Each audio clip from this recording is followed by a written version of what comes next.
Tras la era donde todos querían ser latinos, llegó una ola distinta, algo que sonaba así. Logrando establecerse en los tops del mundo, un nuevo género tomó a todos por sorpresa. Y hoy voy a hablar del por qué la era del sinsentido no ha acabado, y solo ha reubicado sus ideales a otro tipo de música que representa profundamente las fortalezas de la sociedad latinoamericana, así como sus facetas más oscuras. Como todo en la actualidad, los géneros nuevos no tienen nada de nuevo. En realidad son una mezcla de muchos estilos previos, arreglados y perfumados para el entretenimiento de una nueva generación. Los corridos tumbados tienen su origen en el regional mexicano. ¡Santa Rita! Desde los 1800, con la llegada de la polka al país, los corridos sobre íconos populares eran tradición. Se podía escuchar en la Revolución canciones que enaltecían las hazañas de los caudillos. En ese sentido, este tipo de música tuvo un carácter informativo o desinformativo, depende de qué ángulo lo veas. La idea es que más allá de lo escrito en papel, las canciones que se pasaban de una persona a otra tenían más impacto y trascendencia porque eran pegajosas y fáciles de recordar. Con esto, personajes como Emiliano Zapata o Pancho Villa podían ser vistos como héroes a pesar de los incontables asesinatos a su nombre. Con el paso del tiempo, los corridos no desaparecieron, pero sí se compartimentalizaron en una región de México, el norte. Antes de Natanael Cano o Peso Pluma, bandas como los Tigres del Norte o los Tucanes de Tijuana llenaban estadios como nadie. Pero seamos sinceros, esta música era vista como de gente pobre. Y Dios guarde la hora en que una señora de Polanco o un chavo de la del Valle estuvieran cantando esas mamadas. Además, muchas de las canciones tenían mensajes o historias de crimen verdadero. Y a pesar de lo mucho que a los mexicanos les gusta el morbo, la mayoría finge demencia, por lo que el regional mexicano quedó apartado durante décadas del mainstream comercial. En ese entonces, parecía que ningún género musical tenía el potencial de representar la cara de la música latina. Hasta que llegó la era del reggaetón. Antes de que llegara el perreo, se gestó una fuerte ola de hip hop latinoamericano que nunca alcanzó un nivel de popularidad global relevante. Sin embargo, tras varias transiciones en el estilo y sonido latino, el reggaetón logró un dominio que lo posicionó como el género urbano por excelencia. Pero, ¿qué impacto tuvo esto en la industria? La democratización de los medios, la facilidad de hacer música desde la sala de tu casa y poder compartirla al mundo. Esto hizo que fuera imparable. La idea entonces se volvió aspiracional. Cualquiera que tuviera algo que decir y tuviera una oportunidad podría alcanzar la fama. Aunque claro, la calidad musical interpretativa no era lo importante. Lo importante era mover el bote. Tras una larga batalla contra el buen gusto, el perreo sometió a la crítica, y cuando Estados Unidos pulió el género para volverlo tan comercial como una canción de Britney Spears, la señora de Polanco y el chavo de la del Valle se tuvieron que rendir. La música ñera se había colado por todos lados, y el reggaetón se te metía hasta por los intestinos, facilitando así la entrada y creación de muchos otros sonidos latinos. Pero así como el reggaetón rompió barreras y se convirtió en un fenómeno global, no todos los géneros urbanos han logrado el mismo impacto.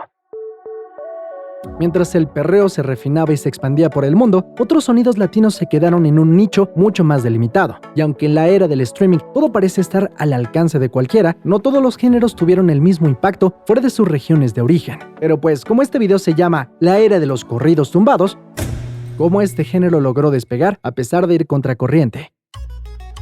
Algo que distingue a los corridos tumbados y que ha creado un fenómeno más localizado es que a pesar de estar en la lista de lo más escuchado, su público está centralizado en Latinoamérica, pero más puntualmente en México, y puntualizando aún más en el norte del país. Con eso, es claro que no es lo mismo tener gente que se trataba de colar por los barrotes del Estadio Azteca para ver a Bad Bunny,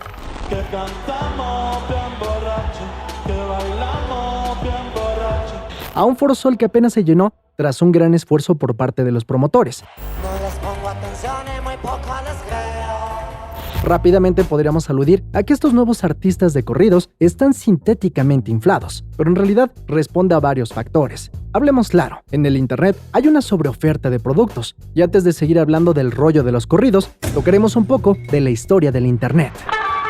En este caso me gusta poner el ejemplo de Wherever Tomorrow, porque creo que es uno de los pocos youtubers que en su momento podía salir a la calle y la gente lo reconocía. Pero a raíz de que hubo un boom de creadores, no solo salió una nueva generación de influencers, sino una fragmentación de micronichos inmenso. Wherever se dividió en todo su crew, cada uno con su nicho. Después el medio se dividió más y más. Si alguna vez te gustaron los tutoriales de maquillaje, conociste a Yuya. Si te interesaban los viajes, Luisito Comunica. Si buscabas contenido infantil, encontrabas a los polinesios. Pero la cantidad de micronichos que se han creado desde entonces hace que sea imposible conocer a todos los youtubers. Y peor aún, ahora hay tuiteros, tiktokeros e instagramers. Como he dicho antes, en la era donde todos son famosos, nadie es famoso en realidad. Es así como se entiende que a pesar de que haya millones de personas que escuchan a Peso Pluma en sus casas, no significa que pueda llenar un estadio con la mano en la cintura. Lo cual parece totalmente incongruente, pues está en lo más escuchado de los charts, pero está tan dividido ya el medio musical que es imposible tener íconos tan emblemáticos como antes. Sin embargo, los medios tradicionales como la radio o servicios de streaming como Spotify aún necesitan de ese ícono. Porque no pueden promover 700,000 cabrones que tienen su música por ahí, solo pueden promover a unos cuantos, y solo tienen la capacidad de medir y de crear campañas para los artistas que ellos consideren convenientes. Por eso es que el éxito de Bad Bunny o de Peso Pluma no pueden ser entendidos como fenómenos aislados o éxitos repentinos por obra del purito esfuerzo propio. Son fenómenos potenciados por los mismos circuitos de comunicación que siempre han existido. Pero estos ahora tienen un problema distinto. No se puede centralizar una idea, concepto o género. Es imposible. La democratización de los medios nos ha dado a todos la posibilidad de crear y ser famosos. La tengo chiquita, pero por lo menos la sé usar. Mis 8 centímetros te van a gustar. No soy un hombre promedio. Y es por eso que a pesar de que sí puede haber un movimiento gestante, puede que este no sea tan efervescente como aparente. Pero claro que esto no significa que no haya gente que le gusten los corridos tumbados, para nada. De hecho, los medios tradicionales son prácticamente incapaces de crear un género o un fenómeno por sí solos. Necesitan de algo naciente. Es ahí donde entra todo este fenómeno que se viene gestando desde hace más de 200 años, los corridos tumbados. Y a todo esto, ¿qué son los corridos tumbados? Primero es importante definir qué es un corrido. Como les dije, es un género desprendido de la polca y la redoba, géneros europeos que llegaron a México en el siglo XIX, que incorporaban instrumentos como el acordeón o el bajo quinto o el bajo sexto. Poco después se le añadiría la batería. Como les dije, una de sus principales características, además de tener un tono bailable que muchas veces corresponde a una métrica de vals, la idea es que contarán historias informativas sobre hechos o personas importantes para la sociedad. Ahora, pasando al subgénero del tumbado, según un artículo del estado de Sonora llamado ¿Qué tranza con los corridos tumbados?, este subgénero ya casi no podría ser clasificado como corrido porque se ha apartado bastante de la métrica que originalmente tenían estos, y muchas de las canciones ni siquiera siguen la temática de narrativa o crónica. Pero sin duda, es cierto que muchos se asocian con los narcocorridos, que básicamente es como una reimaginación de los corridos que existían desde hace mucho en bandas como los Tigres del Norte, pero ahora redireccionándolos a los nuevos grupos delictivos que existen. Y añadido a esto, vanagloria en el desenfreno y actos delictivos, así como tienen fuertes connotaciones sexuales. Esto será importante más adelante porque veremos que no solo disqueras o medios de comunicación son los interesados en potenciar esta música, sino también un círculo de poder criminal que impone o apoya a ciertos cantantes o agrupaciones. En general, el corrido tumbado hace alusión a una realidad particular que se vive en México, donde hay pocas oportunidades para salir adelante, y donde se ensalza el desenfreno y la locura, enalteciendo en muchas ocasiones a ciertos personajes criminales y sus actos. Por el aspecto aspiracional del género, es claro ver el porqué de la popularidad, y por eso han surgido conceptos alrededor del género como los alucines, que son el güey que se cree uno de estos capos desenfrenados de la mafia, aunque en realidad solo es uno más de los escuchas que anhela vivir la vida que relatan estas letras. Básicamente un pendejo con la realidad totalmente alterada. Ahora, para poder explicar cómo puede alguien tener millones de reproducciones y no llenar un estadio, podemos concluir que es cierto que existe un fenómeno gestante y muchos artistas y escuchas. También es cierto que hay un grupo de empresarios a los que les interesa potenciar de manera artificial esto, para mantener andando el negocio de la música, lo que nos lleva a la paradoja de que el movimiento existe, es fuerte, pero los ideales tan particulares que tiene también tienen un tope. Y a pesar del impacto extensivo que puede tener en algunas regiones fuera de México o incluso dentro del propio país, hay un sector al que no le interesa apoyar esos movimientos de manera deliberada. Es importante entender que en este punto de globalización tan radical, irónicamente en vez de homogenizarnos, la libertad de las redes y de no tener un medio centralizado nos ha separado. El regional mexicano y los corridos tumbados han tenido mucha penetración en Latinoamérica y especialmente en México, porque es el pueblo que ha entendido y expresado el arte de la manera más cercana posible. La manera de interpretar las canciones con voces poco estilizadas, por no decir culeras, han destacado justamente porque la voz de Peso Pluma la podría tener cualquier güey en el tianguis. Lo aspiracional es que cualquiera puede llegar a cantar una de estas canciones. Y en cuanto a la musicalización, el mexicano aprende a chingadazos y a como Dios le da a entender. y eso generó el propio sonido de cómo se toca el bajo quinto y otros instrumentos del género. Esa manera de sonar es algo que ningún gringo o extranjero puede quitarnos. Como dije en un principio, nada de esto es nuevo, y los Tigres del Norte lo hacían hace décadas, pero la diferencia está en que los medios principales de comunicación no tenían la intención de ponerlos como estandarte de la nación. Pero, ¿qué cambió? Bueno, en realidad hay un factor claro, y ese es el narcotráfico. Así es, la palabra prohibida de la que solo diremos su inicial para que no nos censuren en el video. Este es uno de los principales inversores en este pedo de los corridos tumbados. Sobrepeso Pluma es un personaje muy importante, mucho más importante de lo que pensamos en el mundo del crimen organizado. Ha sido un instrumento para la propaganda. Y esto no es una teoría, más que casi una afirmación. Pero a diferencia de lo que creen que diré a continuación, no voy a enjuiciar esta situación. Solo es algo que se tiene que decir, porque el N es parte de nuestra idiosincrasia actual. Personalmente, antes de ser moralista, prefiero estudiar estos fenómenos a través de la razón, sin el uso excesivo del prejuicio. Porque el prejuicio no nos lleva a desentrañar verdaderamente el fenómeno. No podemos entender el fenómeno si no vemos todas las partes. O sea, ¿para qué hacernos bien si el N vive al lado de nuestras casas y, queramos o no, moldea nuestra realidad? Es claro que vivimos en una nación gobernada por este fenómeno, y como parte de ello, se han exacerbado en el colectivo popular, tanto su género musical como sus ideales.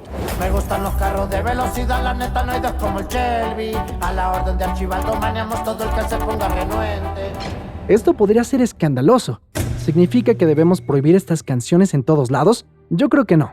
Definitivamente considero que es una medida poco efectiva y cerrada de afrontar el problema. La cultura, bien o mal, representa quiénes somos, y el tratar de huir de ella es escapar de nuestros propios problemas. Y esto lo veo reflejado en otro ejemplo de otros N, pero unos de Alemania de hace algunos años. Leni Riefenstahl es una de las mejores cineastas de la historia y dirigió El triunfo de la voluntad, una de las películas más pro-N de la historia. ¿Pero qué? ¿Significa que deberíamos quemar todo vestigio de eso? No. A pesar de lo aberrante del propósito, es un vestigio de lo que hemos cruzado como humanidad. En este caso, los corridos tumbados son canciones de guerra para los N, pero también son inspiraciones para los jóvenes. Ahora bien, eso es terrible. Pero cuando escucho que hay que prohibir las series y canciones de Ns para acabar con eso, me parece una tremenda estupidez. Prohibirlo nunca resolvería el problema, y es cierto que la existencia de este subgénero ha normalizado o intenta normalizar el hecho de que vivimos en un país ultraviolento. Pero sorpresa, vivimos en un país ultraviolento, y tapar el sol con un solo dedo nunca ha sido la solución. ¿Sabes qué se acabaría con el problema? Una distribución de los recursos más equitativa y menos abusiva. Más y mejor educación en todos los niveles y mejores oportunidades de trabajo. Porque el N nace de la desesperanza de la gente al morir de hambre y no tener salida. Es un problema sistemático nacional del que de manera muy poco probable logremos salir en lo que nos queda de vida.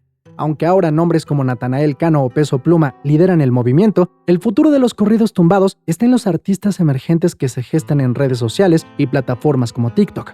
Estos nuevos exponentes, más jóvenes, menos pulidos, se sienten incluso más cercanos al público. Pero aquí hay una pregunta importante. ¿Este género va a evolucionar para expandirse globalmente o se quedará atrapado en su propio nicho? Una cosa es segura, mientras haya historias de desigualdad, violencia y supervivencia, los corridos tumbados tendrán un lugar, porque reflejan una verdad que muchos prefieren ignorar.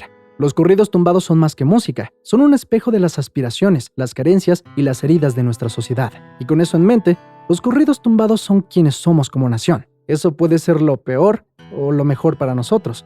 No es el lado más lindo y carismático que queríamos mostrar, pero es el verdadero, en donde el envalentonado busca venganza, el criminal encuentra gloria en su masacre sin fin, y la desesperanza encuentra cobijo en la lujuria del entretenimiento y en la debacle del sinsentido. Es la celebración del triunfo de una nación fallida.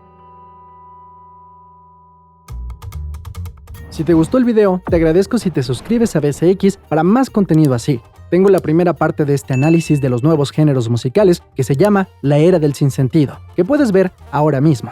Te habló Mr. X, con un guión y edición de audio de Aldo Ruiz Bonatelli y una edición de video de Lincoln León. Nos vemos en la próxima.